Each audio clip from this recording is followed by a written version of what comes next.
there's two issues with the sports thing. Is it a real problem, or is it a manufactured right-wing problem in order for the right to attack on all trans issues? Okay. Which they tend to do. And I hear you on this one, but I would say if it's a transphobic issue, why is there no outrage with transgender boys playing in boys' sports? Right, I get it, but they're taking, what you're doing is you're letting them take an issue like sports, which is very complex and nuanced. Yes. And shift it into the transphobic space, But which you is say you're doing. no, not you. I'm saying one, okay. one, not you in particular. I don't think you're at the head of But this a second army. ago, you're cruel in your opinion on this, and I'm it's explaining that it to when you. you're discussing it, it's often, look. First of all, it's not that big a topic that it's taking up this much oxygen in our society. That's what's fascinating about it. There are millions of female athletes. I agree with you, but nonetheless, of the issues that we face as a country, I don't think this is at the very top.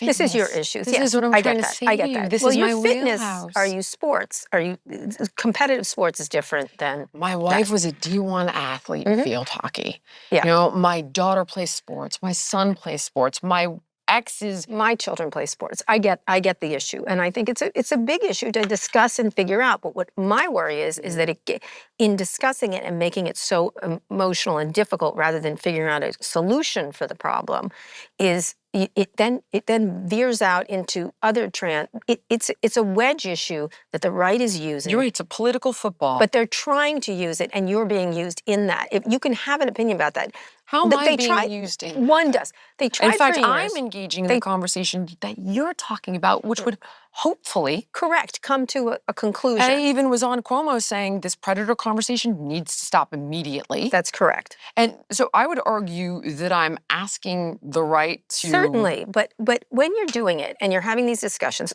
example, a friend of mine, Stephanie Ruhle. She did an interview with Jim Justice, who was governor of I think that's who it was, for the governor of West Virginia.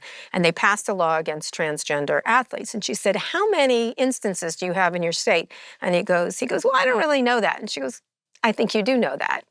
None, zero. So I'm saying this is a legislature that has problems with tens of different things, poverty, children don't have enough food, everything. This is a legislature that has real problems. Right. And this is what they're spending their legislative time doing when they have no instances of it. But so I'm that's not all I'm saying. speaking to that, though. I understand that, but what happens is, whether you realize it or not, you're becoming a weapon they weren't able to turn the bathroom issue. Remember a couple of years ago, they were all worried about transgender people going in and bothering little girls. Exactly. It didn't work. I've always completely dismissed that argument. It didn't work. And so they moved on to sports, which is a much more complex and difficult issue, especially if you're a parent of a female athlete. It's a big deal. If these girls have worked so hard to get to where they are, they shouldn't compete unfairly with other people. So then why do you have a problem with that argument?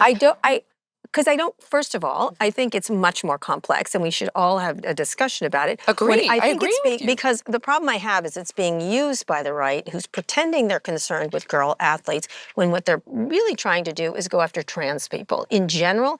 And honestly, the reason they're going after trans people is because they're still angry about what gay people have gotten, which is marriage, adoption, full rights as citizens. You're all over here, I'm curious. And they're aiming. They're the most cynical people on earth. They have never gotten over the loss of gay marriage. This is what they're actually going for, and you're over here arguing this. Okay, hear me out. And I understand what you're saying. But my feeling on it is that in order to have that conversation with the right, you also need to acknowledge some of the points. I absolutely acknowledge. I acknowledge on the sports issue, but that's not what they're doing. They're doing this over here so that they can do this over here. But I do genuinely think it is unfair. And it is my wheelhouse car. And certainly. You may think about that, but I think you're being, without you realizing it, you're being used for another thing. The same thing with parental rights and book banning and everything else. They're not, this is not what they're doing. Realize the left won't even have the conversation. About it? That's not true. That is not true. It is true. That is not true. It is so true. It is. Okay, I'm on the left. I'm having it. I think you're it is the a problem. only one. Okay. Okay, so hold on. I wrote an entire op-ed about it.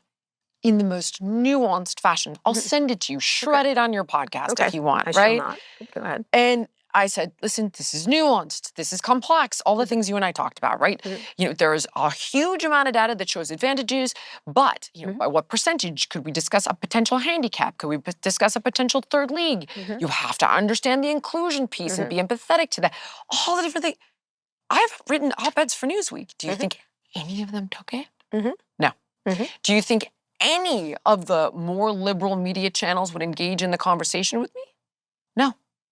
So, and if you think that I'm here, talk to me. Okay, they're not engaging with you. They've certainly engaged with Martina. They've engaged with all kinds of people who believe there's issues and had very fulsome debates about the situation. It's just that what they're doing over here, and excuse me for thinking they're cynical because I've watched them operate over the many years, they're not concerned. Some of them, the parents are concerned about their daughters, 100%, but they're being used by a group of people that are trying to do something else. And so they're doing this over here while they're actually aiming But for then this over how do here. we deal with the actual issue that people do take umbrage with? It would be very nice if they weren't quite so cynical in what they're actually aiming for, which is you're a parent, you're a gay parent of children.